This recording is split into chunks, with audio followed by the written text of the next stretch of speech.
Welcome back, everyone. This is Ben with Swift English. So now we're going to take a look at TOEFL speaking, specifically the TOEFL speaking rubrics here. Okay, there's actually two of them. That's why I said rubrics. So the first one is referring to the independent speaking task. That is task one. For those of you that are unfamiliar with this, the information for this task is going to come from you. So they'll have a question and you have a little bit of time to prepare for the question, and then you have to answer it in a short period of time. And we'll talk about the time and stuff in a different video. Anyway, so when you are faced with task one speaking, this is the general description of what you need to do to get the max score of 4. And this is a raw score. They're going to convert it later on when they acquire your other scores from task 2, 3, and 4 as well. So the response fulfills, it means basically it does, the demands of the task. So whatever they require of you, you've done it, right?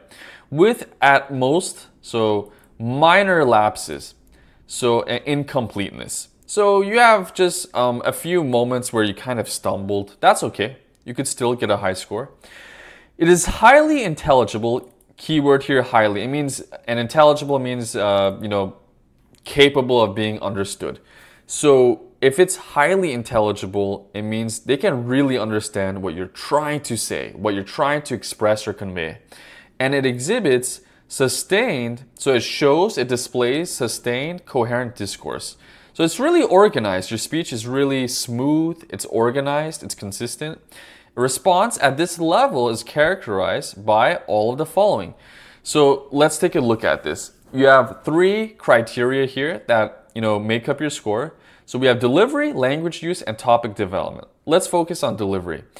Generally well-paced flow. So that means fluid expression. So when you're speaking, it sounds very natural, very smooth.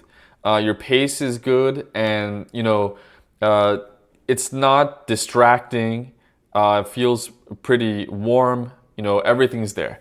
Speech is clear. Yeah, there you go. So and why is that? It may include minor lapses, so you're not messing up too much in your speech, or minor difficulties with pronunciation, and that's part of it. So most of the words you're pronouncing correctly.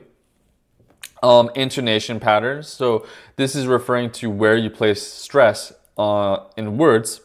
So some words will receive it and they'll also receive it in certain parts, right? So whether it's in the prefix or the suffix or in the middle of the word, right, you're doing everything correctly here, and which do not affect overall intelligibility. So that's a big part of why you would receive a 4 score in your delivery. They can pretty much understand what you're trying to say. You're pretty clear. So the physical aspects of your language are solid. They're great. Okay. What about language use? So if delivery is referring more to the physical aspect of your response, your speech, language use here is mostly referring to the way you use grammar and vocab. So let's take a look at this. The speech demonstrates effective use of grammar and vocabulary. I just mentioned that. It basically displays a fairly high degree of automaticity with good control of basic and complex structures as appropriate. So by high degree of automaticity, they're referring to your ability to use collocations and sometimes expressions. You don't have to know idioms, guys, idioms, proverbs, or really advanced English expressions at all. They're great if you can use them appropriately, but in the TOEFL, IBT, unlike other exams like the IELTS and stuff like that, they're pretty flexible with the grading as far as language use is concerned. So they want to just see, can you use language naturally? Are you good at using collocations? So quick example, we don't say quick food. I love to eat quick food. We say I love, to eat, or I love eating fast food, right? So when we're referring to unhealthy foods, right, we're referring to fast food, not quick food. Or another simple example, I'm gonna take a quick shower. This is correct. I'm not gonna say I'm gonna take a fast shower. Now they can understand what you're trying to convey, but it's not natural. It's not a collocation. So certain words, they just go together naturally. It's just the way they are. even if we can technically understand what the speaker is trying to convey or imply there. But yeah, some words just have that rule. They just naturally go together. So collocation, like your knowledge of collocations is way more important than your knowledge of idioms or expressions. All right, keep that in mind. Now, some minor or systematic errors are noticeable, but do not obscure the meaning. So yeah, you might have a few mistakes in grammar and vocab. Maybe there are some prepositions you're unfamiliar with or uncomfortable using, and you kind of messed it up. But most of the prepositions you used are used correctly, things like that. And they could be referring to articles like the, a, and those kinds of words as well. Are you using them? Are you not using them? Are you using them correctly? Okay, topic development. So topic development, so I mentioned, let's recap this really quick. Delivery is referring to your physical aspects of your response, your speech. Language use is mostly referring to the way you effectively use grammar and vocab, right? Topic development, however, is referring to how well you come up with your answers. So is it a well-developed response? So are all the main ideas, points, all there? Or are you missing information? Like really important information, are they absent? Let's take a look. Response is sustained and sufficient to the task. Okay. It is generally well developed, so they can see how you're developing your details and how you're going from one sentence to another. Everything seems pretty smooth here. And coherent, so it's organized. Relationships between ideas are clear, or there's a clear progression of ideas. So a great aspect of this involves how effectively you use transition devices, for example, as a result, or first of all. So are you using these in the right spots? And are you using the right ones? Really important, because people do mix them up and they do mess them up as well. So that's, part of it as well. So do you have all those essential details there for the most part? And are you organized in your speech? Now, if you have a 3 or 2 or 1, you're just missing some of these aspects of delivery, language use, and topic development. All right. And they kind of point it out here. So here it says, oh, you answer, the questions correctly, the tasks, but may fall short of being fully developed. So what are those problems? And they, go into that in detail. So here they say, oh, your speech is generally clear. They can understand you with some fluidity of expression, but there are some minor difficulties with pronunciation or intonation, or pacing are noticeable. So your speed is kind of messed up. In some parts you're going too fast, in some parts you're going too slow, right? It doesn't sound smooth. So if you're struggling with a little bit more pronunciation, intonation, pacing issues than usual, of course you're gonna get knocked to a 3 score. So you're not gonna get a 4. As far as language use is concerned, what's comprised of a 3 score here? Well, maybe you're displaying imprecise or inaccurate use of vocab or grammatical structure. So you're not using the vocabulary correctly. Maybe those phrases don't collocate. They don't go smoothly together. They don't sound natural. Or you're actually using the wrong word in the wrong sentence, or you're using a different word out of context. So yeah, it can affect your fluency, but as long as they kind of mostly understand what you're trying to say, you're mostly clear, you could still get a 3. And with topic development, what are the problems there? What can cause the examiner to give you a 3? So maybe your overall development is somewhat limited. So you have some limitations here and there. And what are those? So maybe you're not elaborating or expanding on specific points or reasons. Maybe you're not clear about some of those points, right? So you need to provide more specific details. And maybe they were just missing from your notes and you couldn't do that. Relationships between ideas may at times not be immediately clear.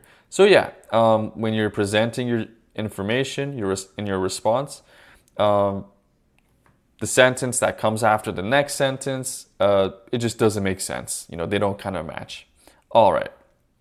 And then 2, 1, and 0 is when it just gets really worse. You're pretty much making more of these mistakes. That's it. But let's take a look at 0 because this is kind of bizarre for some of our fellow test takers here. So speaker makes no attempt to respond. Okay, so this here before the or basically means that you didn't even respond. Maybe there was a problem recording your answer, or you just were silent for some unusual reason and they couldn't catch what you said. Or response is unrelated to the topic. So you did answer, you did have a response, but the issue here is that it just doesn't make sense. So maybe in task 1 you had to agree disagree a question about some issue, right? And then you answer something that has just nothing to do with the question or topic. It just doesn't make sense. It's like an answer to a question that's not there. So of course you're gonna get a 0 because they have nothing to grade you on. All right, what about the integrated speaking rubric? In short, it's almost the same thing. But the difference here is you're dealing with speaking tasks that involve you to provide information and details from, 1 or 2 sources. So if you're faced with task 2, that's what I call campus situation task. In that one, you're gonna have a reading and a listening. So you need to take notes on both, and you're gonna integrate or combine that information in your response. In task 3, it's the same thing. You're gonna have a reading and listening source again, and you need to take notes on both sections. And that's going to help you come up with your answer as well. Task 4, which I call the long lecture, unlike tasks 2 and 3, you do not have a reading component at all. You only have one really long listening section there. But, again, you're integrating that information, that source in your response because it's not your information. It's information coming from a foreign source. So this is what they mean, guys, when they refer to integrated speaking. So they're referring to task 2, 3, and 4 because you're getting information that's not yours from a variety of sources. All right, so again, for a 4 score, the general description, the response fulfills the demand of the task with at most minor lapses, just like we saw with the independent speaking rubric. It is highly intelligible and exhibits sustained coherent discourse. So it's really smooth, very organized. And then here they mentioned what the criteria are. So with delivery, speech is generally clear, fluent and sustained. We already mentioned that. It may include minor lapses or minor difficulties with pronunciation or intonation.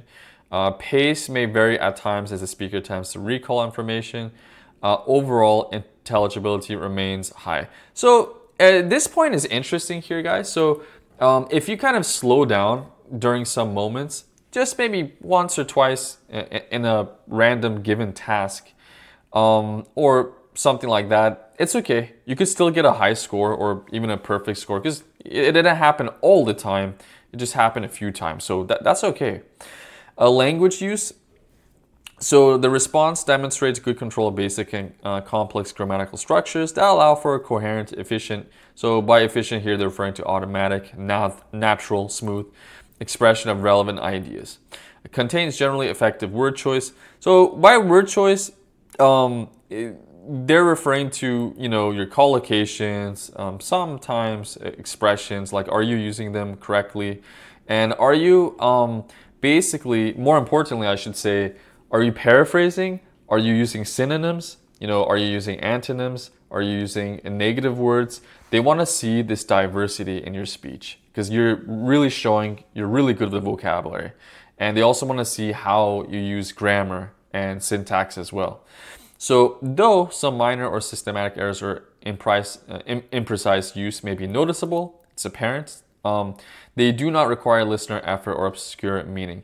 So if you have a few mistakes, guys, when it comes to grammar and vocab, it's okay as long as they can kind of, for the most part, understand what you're trying to convey, what you're trying to express. Topic development, again, the response presents a clear progression of ideas, just like we saw with task 1 speaking, and conveys the relevant information required by the task. So yeah, you have the right details there, right?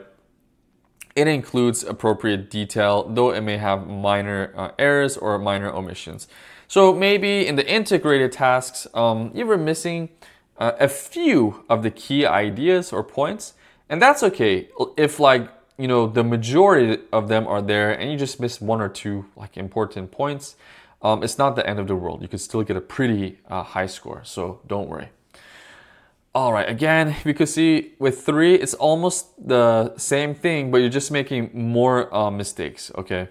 So, and they mention what they are, like maybe the listener needs more effort when it comes to your delivery or with language use. Yeah, you have more imprecision or inaccuracy when it comes to the way you use vocab and grammatical structures, right? And then same thing with topic development. Maybe some parts of your response or speech are incomplete, okay? And maybe they're not well organized or they sound choppy, right? Now again, 2, 1, and 0 are the lower scores here.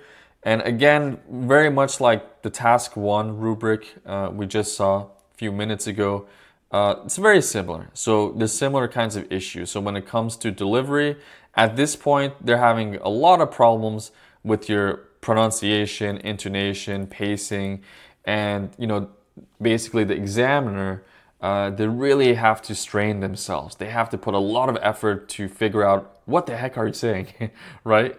No offense. And same thing when it comes to your language use. So you're making a ton of mistakes and errors involving your vocab, your grammar, and maybe you have a limited range of vocabulary, or you can't vary much of your grammar structures. So that is an issue. You have to be diverse. You can't just repeat the same vocab and grammar over and over and over again. They want to see a certain level of complexity, yeah, I should say. Topic development, again, if you're receiving a 2 here, most likely, your response is missing a ton of details, okay? Like, yeah, it omits key ideas, makes vague reference to the key ideas. So maybe you think you explain the key ideas, but when you refer to them, it's really hard to understand the points there, or you're missing those specific details to make it more clear and less vague. What else? An inaccurate response damage and misunderstanding of key ideas. So this is a very dangerous mistake. So when you're taking notes, you think you hear them say some word or a particular phrase, and you write the wrong word. You write the incorrect message. And then you present it later on in your response. Well, if you do that, especially if it's like opposite information, it will, severely hurt your score, especially if it's happening a lot. Okay, so 0, again, just like in the other rubric, a speaker makes no attempt to respond, so you don't even answer the question or task at all. Or your problem is that the information you provide them is just off topic. It has no connection to the topic or questions whatsoever. So I hope you like this, guys. Please like, share, and subscribe it.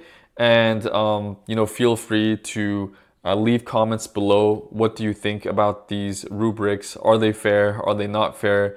Are the information here pretty straightforward? Like, is the information here pretty straightforward? What do you think? I'd love to hear your thoughts. And I'll see you in the next one.